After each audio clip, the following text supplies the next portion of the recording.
This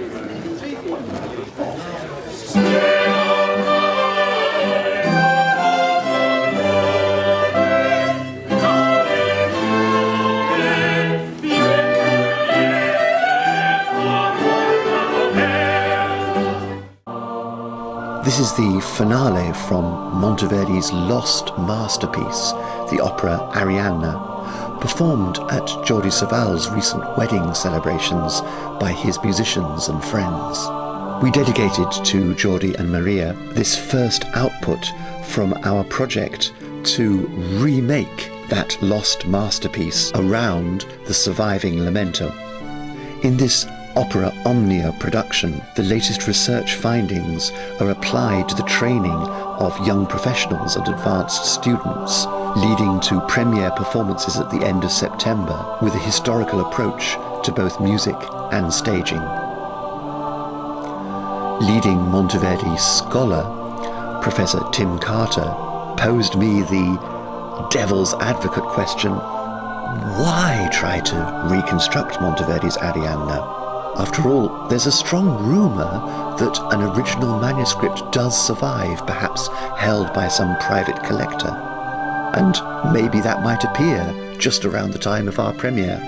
Well, if the original does suddenly appear, this project will have done a great service to Monteverdi studies by flushing it out from hiding.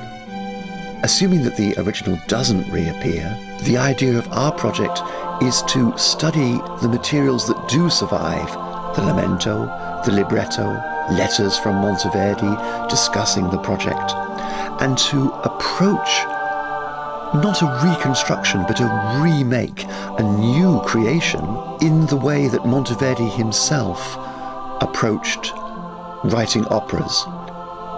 There have been previous attempts to make an opera on Rinuccini's libretto for Arianna.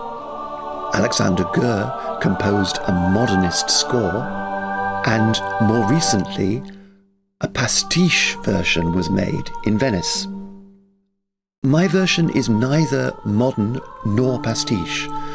Rather, I'm taking Rinuccini's libretto and I'm using Monteverdi's practices in how to approach a libretto, how to understand the librettist's coding of what is aria, what is recitative.